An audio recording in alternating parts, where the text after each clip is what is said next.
going on, everybody out there? Everybody that's a TNA fan, I'm sure was happy tonight because TNA has returned to cable TV. They got themselves a new TV deal, as everybody knows, on Pop TV. So Impact Wrestling has returned tonight. Maybe you can hear it, I don't know, but I got the replay on right now. Matt Hardy, EC3 are on right now. It's about to end the replay because I'm doing this Impact Wrestling review on Pop TV. I'm doing it right now because I wasn't home to see the live show. I missed about an hour, 20 minutes. So I watched the replay, and now I'm going to do my Impact Wrestling on Pop review for January 5th, 2016. So here we go. I'm going to turn the sound off to the Impact Wrestling replay on Pop, because that'd be annoying trying to hear Impact Wrestling and try to hear me talk. So it kicked off with a pretty good video package to start the show. It showed EC3, Lashley, Matt Hardy, and EY were shown in the video package because they were part of the three matches tonight for the world title and the world title series. Lashley took on EC3. The winner would go to the finals of the world title series for the world heavyweight title. And EC3 would win his match. I'll talk about that later. And EY would go up against Matt Hardy. And whoever won that would go to the finals. So good video, good opening video package for the debut of Impact Wrestling on Pop. Now we had, to kick off the show, Dixie Carter was in the middle of the ring holding the World Heavyweight Championship because it is vacated, or was vacated before tonight. As everybody knows, tonight TNA crowned a new World Heavyweight Champion. So Dixie was in the ring. She got a couple chants. Fans started chanting, "Thank you, Dixie, thank you, Dixie." I don't know why they felt the need to chant "Thank you, Dixie." Maybe because she got TNA a new TV deal on Pop. I don't know. But if I was there, I wouldn't have chanted "Thank you, Dixie," because I don't think she deserves any thank you chants. So it kicked off with Dixie in the ring saying tonight is about this, and she was holding the TNA world title up, saying it's about this, the world title. And then EC3, her nephew, or by storyline, her nephew. EC3 is not her real nephew in real life, people. It's just a storyline. EC3's music hits. He comes out in the ring, talks on the mic talks about his aunt, and talks about how he is going to become the new World Heavyweight Champion. So EC3's in the ring with his auntie, as he calls her. And then that ends. Or not, I think then up next you had EY, or Matt Hardy, came out, I believe on the stage, and was cutting a promo towards EC3. And then EY attacks Matt Hardy, or Matt Hardy gets in the ring, and EY attacks him.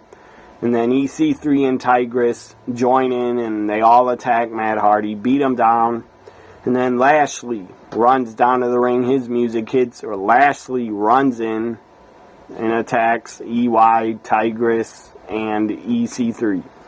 But then the team of Tigress, EY, and EC3 beat down Lashley and Matt Hardy pretty good.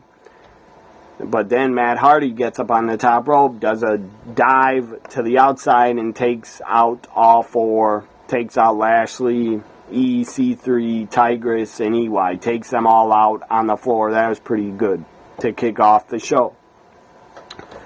So then, after Matt Hardy took them all out, I believe they went to commercial, and they came back with the first match of the night. The first match of 2016 in TNA was Bobby Lashley against EC3.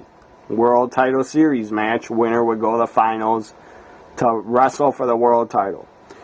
This match was, I guess it was okay, but I thought it was kind of sloppy, and Lashley made the match kind of sloppy. He messed up a couple spots. Lashley did not look that comfortable in the ring. He didn't look that good. But maybe that's because he hasn't wrestled in over 2 months or something. Or 3 months. I don't know how long it's been since Lashley has wrestled, but I know EY wrestled an indie show in Wisconsin in early December. So EC3 looked way better in the ring than Lashley did. Lashley looked pretty sloppy and did a lot of botches.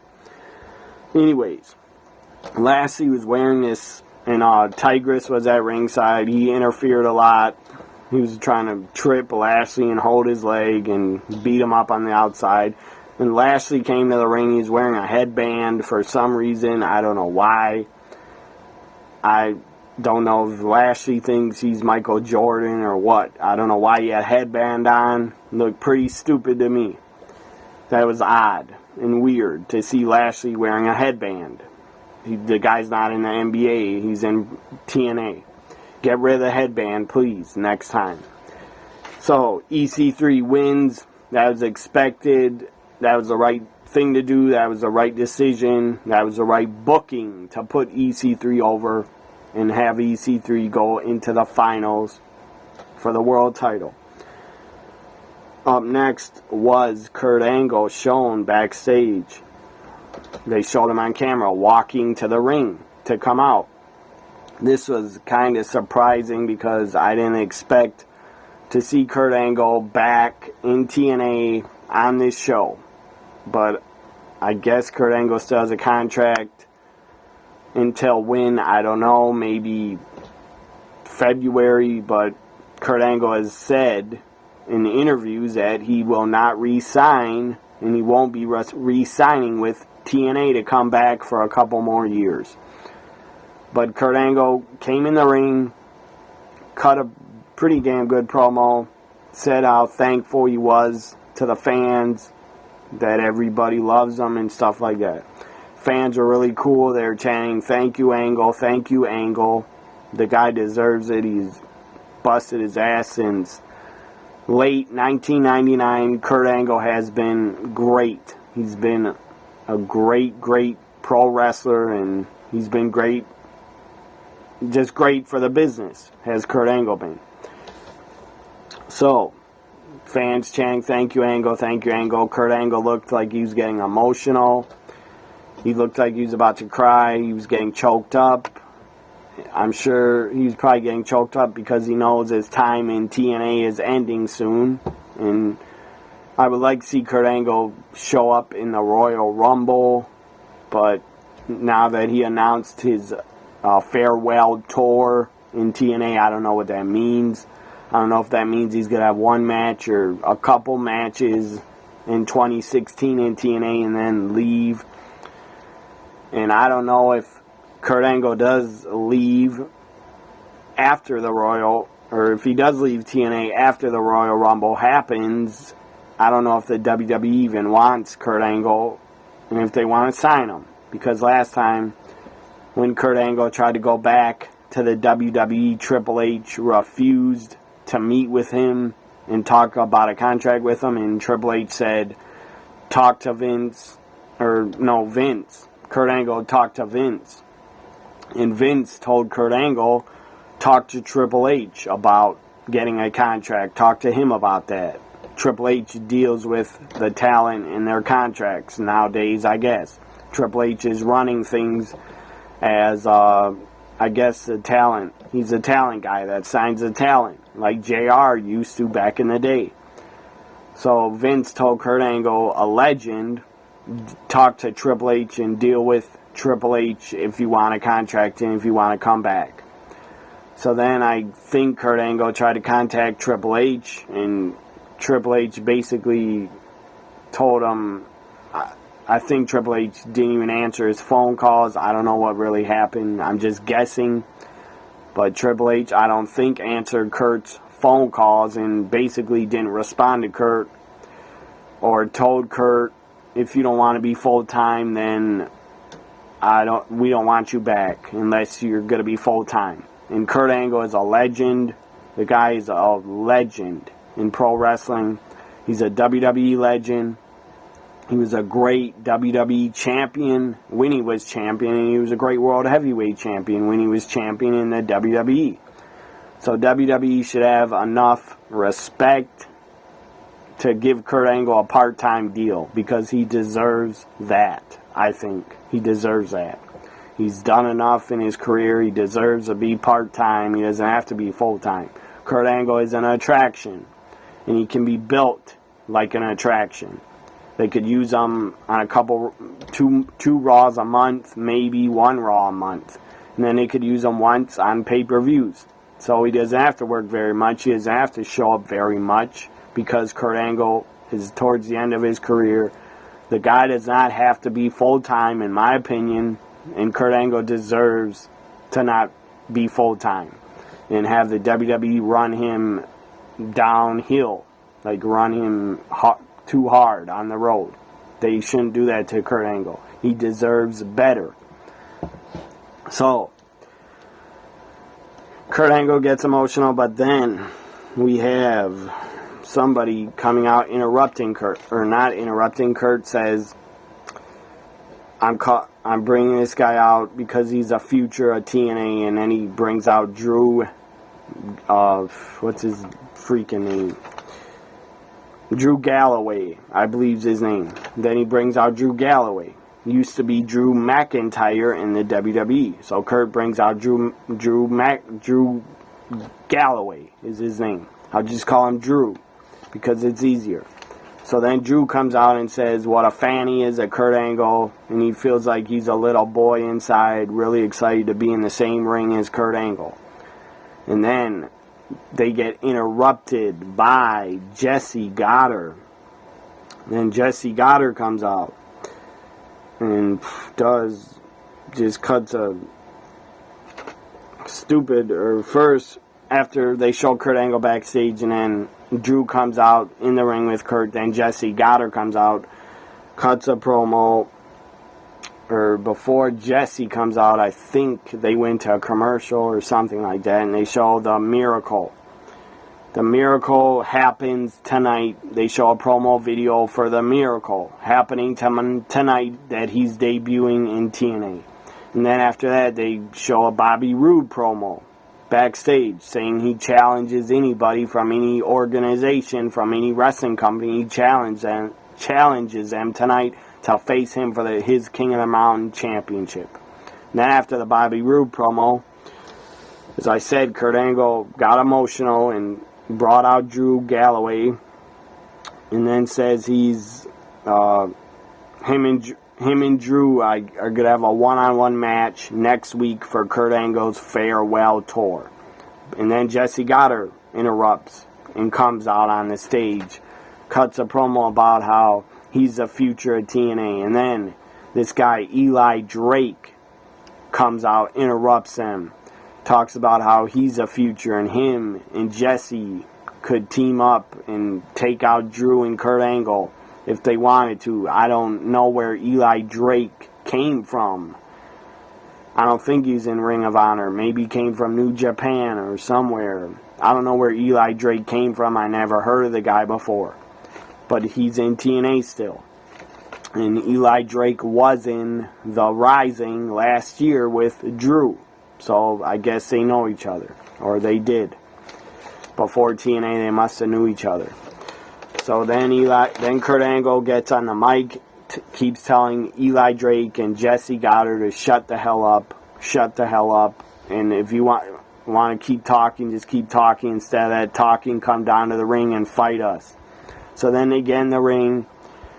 Kurt Angle and Drew are fighting and brawling with Eli Drake and Jesse Goddard. So that goes on for a while. Kurt Angle puts the ankle lock on Jesse Goddard. He's tapping out and screaming like a little bitch. Then after that, we have EY. EY against Matt Hardy in another World Title Series semifinals match. EY against Matt Hardy. It was a pretty good match. I thought it went on a bit too long.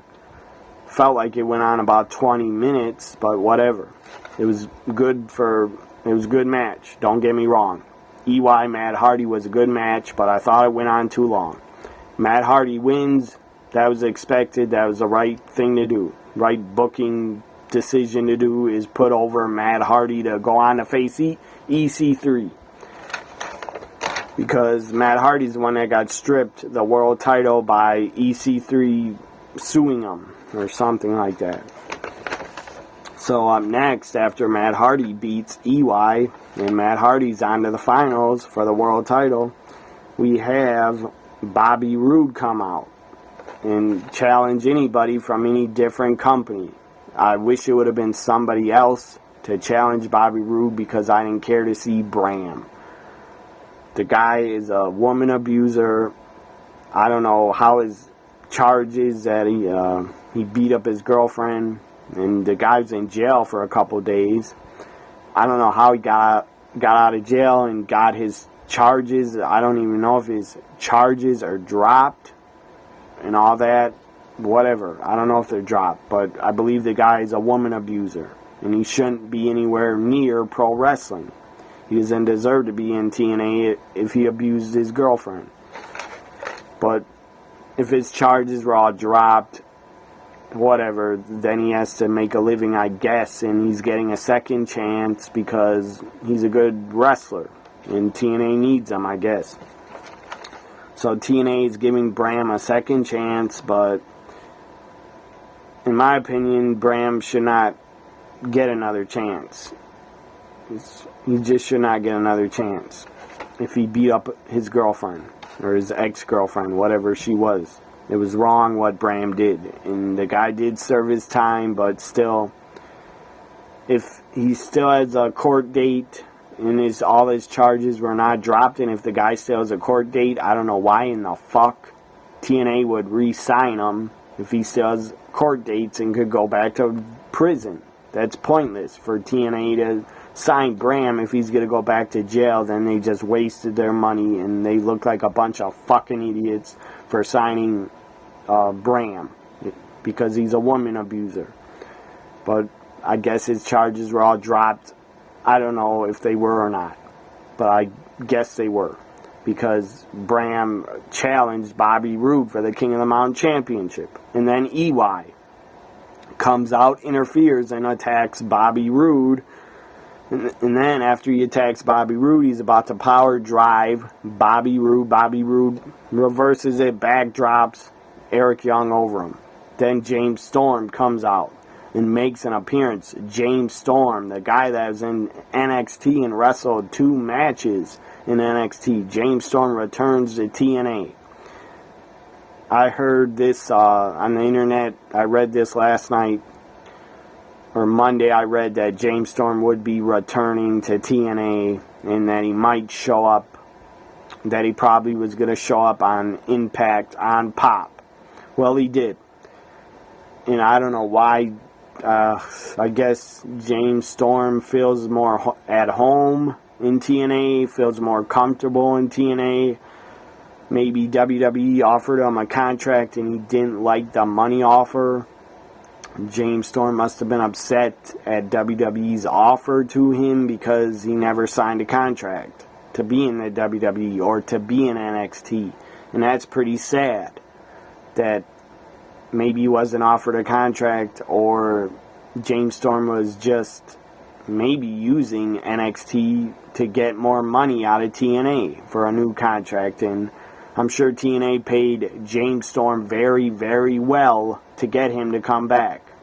But I don't really like James Storm coming back to TNA. The guy's done everything there is to do in TNA. And now they got him teaming up. He cut a promo and said that he made TNA. And that's kind of true. But a lot of other guys made TNA. Not just James Storm. Guys like Samoa Joe, AJ Styles, Kurt Angle, Bobby Roode, Eric Young. A lot of guys like that made TNA. Jeff Jarrett, another guy that made TNA. So, Then James Storm says, I made TNA, they didn't make me. I busted my ass for over 12 years or however long he said, 12 or 13 years. I think TNA's been around 14 years, I think, because they started in 2002, so 3, 4, 5, 14 years. In June of 2006, TNA will have been around for 14 years. That's pretty damn shocking. I can't believe TNA has been around for 14 years. Good for them. I'm glad they're on a network and they got a new TV deal. I'm happy for them. Even though I'm pretty shocked that they've been around 14 years. The same amount of time that Ring of Honor has been around, but I think Ring of Honor started a couple months before TNA started. Anyways, James Storm cuts a promo, says he's back, and then Pop gets a beer, or opens a beer, and offers Bobby Roode a beer and says, do you want a beer? Or take this beer. And then, of course, when he said that, everybody expected Bobby Roode to say money, or take, or whatever he said. James Storm said beer, and then Bobby Roode took the beer, and then drank it and said, backstage in an interview later, then he says beer, or James Storm was about, Bobby Roode backstage was about to say, sorry about your damn luck. James Storm cut him off, said, that's my line. And then James Storm starts saying it pays to be rude, and then Bobby Roode cuts off Storm and says, that's my line. And then they just do their old beer line gimmick line where they yell beer money, and that works. They were a great team. One of the best teams that TNA had was Beer Money, and they're teaming up this Friday on pay-per-view, TNA One Night Only. I don't know if that pay-per-view is going to be live. They're saying it's live, but it's probably going to be taped tomorrow or tonight on pay-per-view. So, after James Storm comes back, cuts his promo, drinks a beer with Bobby Roode, and Beer Money's back. Then we have coming back from commercial, we have a beautiful People promo. Angelina Love, 6 months pregnant, I believe. At least 6 months, because her stomach was pretty big. Velvet Sky and Madison Rayne backstage with JB doing an interview. Beautiful People came back and reunited in 2015 to the back to the 3-person group, Madison, Velvet, and Angelina. During this backstage interview, I tweeted something during the live show, something about, I congratulated Angelina Love about her pregnancy, and I got a like from Angelina Love, so thank you for the like, Angelina Love. I'm a big fan of yours. I have been since 2007, and I will continue to support and be a fan of Angelina Love and the Beautiful People. I've always been a fan of Angelina's, and I will stay a fan of hers. She's a great person to follow on Twitter. She's very nice and great to her fans. Just turn this off. It's the heater. Okay, so thank you for the like on Twitter, Angelina Love. I appreciate that. I've had Angelina before. Last year, in 2015, she actually retweeted a few tweets of mine, so thank you for that. Probably got me a couple more followers. So after the Beautiful People promo, where they say, Angelina says, we have a partner that we get to pick to go against the Dollhouse, because obviously Angelina can't wrestle because she's pregnant. So Angelina says we have the perfect partner in mind, and she doesn't like the Dollhouse either. So then after that, the Beer Money cuts their promo backstage, talking about Beer Money's reuniting for the first time in 5 years on the TNA One Night Only pay-per-view this Friday. And Taryn Terrell is gone. She announced on her YouTube, she used to have a Twitter account, but Taryn Terrell deleted her Twitter account, I guess, because on her YouTube channel, I watched Taryn Terrell announce on her YouTube channel in a video that she is no longer coming back to TNA and she's not going to be involved in TNA anymore. But she had made a lot of friends there and wishes them the best. So I don't see Taryn Terrell really ever coming back to wrestling again. She'll probably pop up in a couple years and do wrestling conventions, but that's about it. So Taryn Terrell wants to get out of wrestling, I guess, probably because she became a really, really religious. That's fine. I got no problem with that, but you could be really religious and still be a pro wrestler. Shawn Michaels did it for many, many, many years. But whatever. Taryn Terrell is probably sick of wrestling and done with it, so good for her.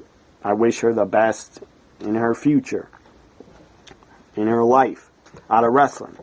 So Taryn Terrell is no longer part of the Dollhouse. She's no longer the leader of the Dollhouse. The Dollhouse, Rebel, gets her spot in the Dollhouse. So Rebel, Jade, and Marty Bell, they're the new Dollhouse now. Or even though Rebel in 2015, Rebel started being in the Dollhouse when Taryn was still there. So Rebel was like the new member of the Dollhouse. Now she just gets Taryn Terrell's spot. But Taryn's spot really went to Awesome Kong because she came out tonight and attacked the Beautiful People, and the Beautiful People's partner, Gail Kim, she attacked her, picked her up, did her finisher, that hook where she hooks her arms, picked her up, slammed her on her face and chest, and then Awesome Kong got her hands raised by the Dollhouse. So I guess Awesome Kong is now the leader of the Dollhouse and is in control of them. So we have the 6-man tag knockouts match where it's Gail Kim is the partner of Velvet and Madison Rayne.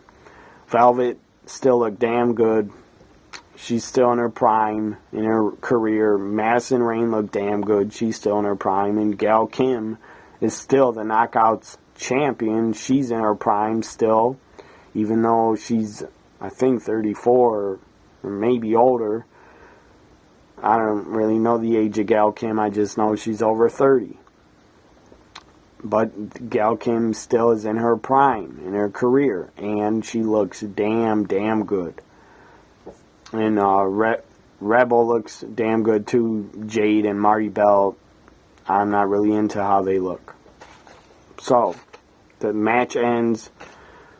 And Awesome Kong, as I said, shows up, destroys the Beautiful People, and destroys Gail Kim, lays her out, gets her arms raised by the Dollhouse. Up next, we had the not the main event. Up next, we had the Miracle.